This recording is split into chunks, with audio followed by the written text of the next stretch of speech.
Assalamualaikum warahmatullahi wabarakatuh. Halo semuanya. Pada kesempatan kali ini kita akan membahas komponen gel. Apa aja sih komponen gel?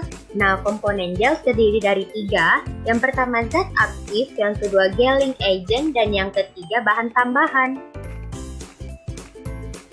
Nah, setelah mendapatkan zat aktif, kita lanjut membutuhkan gelling agent. Nah, gelling agent terdiri dari yang pertama polimer atau gel organik, yang kedua polyethylene, yang ketiga kolloid padat terdispersi, yang keempat surfaktan, yang kelima gelans lain, yang keenam polyvinyl alkohol, dan yang terakhir glaze atau gel anorganik.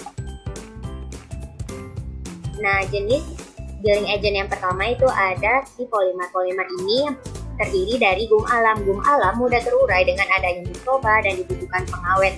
Jenis dari gum alam ini ada natrium alginat, karagenan, tragakan, dan pektin. Nah, golongan polimer gel organik yang kedua yaitu derivat selulosa. Nah, derivat selulosa di sini terdiri dari 6 jenis. Nah, dapat dilihat sebagai berikut. Nah, kita masuk ke bagian yang ketiga yaitu polimer sintetis, karbomer atau karbopol. Nah, berfungsi sebagai agen gel dengan konsentrasi 0,5 sampai 2%. Apabila penambahannya lebih dari 3% akan terbentuk seperti karet. Golongan yang kedua dari gelling agent yaitu polyethylene atau gelling oil. Nah, biasanya digunakan pada sediaan kosmetik. Nah, digunakan dalam gel hidrofobik liquid akan dihasilkan gel yang lembut, mudah tersebar, dan membentuk lapisan yang tahan air terhadap permukaan kulit. Nah, kita masuk ke jenis yang ketiga dari gelling agent yaitu kolloid padat terdispersi. Nah, mikrokristalin selulosa dapat berfungsi sebagai gelan dengan cara pembentukan jaringan karena adanya gaya tarik-menarik antar partikel seperti ikatan hidrogen. Oke, selanjutnya kita masuk ke jenis yang keempat dari gelling agent yaitu surfaktan. Nah, dari surfaktan ini dihasilkan gel yang jernih dan berupa kombinasi dari minyak, mineral, air, dan konsentrasi tinggi 20-40% surfaktan anionik. Nah, jenis gelans agents yang kelima yaitu wax. Nah, wax ini digunakan sebagai gelans untuk media non-polar. Nah, contoh dari wax ini ada beeswax, carnauba wax, dan cetyl ester wax. Jenis gelling agent yang keenam yaitu polyvinyl alkohol. Nah, gel ini dapat mengering secara cepat. Nah, terjadi pembentukan film yang sangat kuat dan plastis sehingga memberikan kontak yang baik antara obat dan. Nah, jenis yang terakhir dari gelling agent yaitu glaze atau gel anorganik. Nah, gel anorganik ini digunakan sebanyak 7-20% sebagai basis. Nah, mempunyai pH 9 sehingga tidak cocok digunakan pada kulit. Contoh dari glaze agent ini ada bentonit, pegam, dan leponit. Oke, selanjutnya kita masuk ke bahan tambahan dalam pembuatan gel yang terdiri dari pengawet, bahan higroskopis, dan chelating agent. Nah, di sini tidak menggunakan pewarna dan pengaroma dikarenakan gel merupakan sediaan farmasi topikal.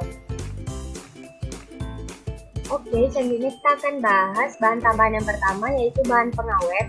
Nah, beberapa bahan pengawet yang digunakan dalam pembuatan gel yang pertama ada tragakan yaitu metil hidroksibenzoat dengan konsentrasi 0,2% dengan propil hidroksibenzoat 0,05%. Nah, teman-teman, bahan pengawet selanjutnya yaitu ada natrium alginat. Nah, natrium alginat ini yaitu metil hidroksibenzoat dengan konsentrasi 0,1 sampai 0,2%. Nah, yang ketiga ada pektin yaitu asam benzoat 0,2%.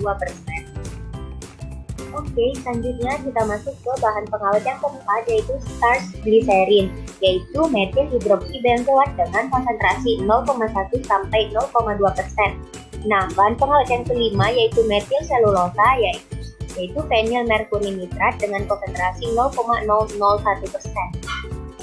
Bahan pengawet yang keenam yaitu natrium karboksimetil selulosa yaitu metil hidroksibenzoat dengan konsentrasi 0,2% dengan profil hidroksibenzoat 0,02%. Nah, yang terakhir polyvinyl alkohol yaitu chlorhexidin asetat 0,02%. Oke teman-teman, selanjutnya kita masuk ke bahan tambahan yang kedua, yaitu bahan higroskopis. Nah, penambahan bahan higroskopis ini bertujuan untuk mencegah kehilangan air. Nah, contoh dari bahan higroskopis ini ada gliserol, propilen glikol, dan sorbitol dengan konsentrasi 10-20%. Bahan tambahan yang ketiga dalam pembuatan gel yaitu chelating agent. Nah, chelating agent ini bertujuan untuk mencegah basis dan zat yang sensitif terhadap logam berat. Contohnya itu EDTA atau etilen diamin tetraasetik. Terima kasih atas perhatiannya. Semoga bermanfaat. Sampai jumpa di video selanjutnya.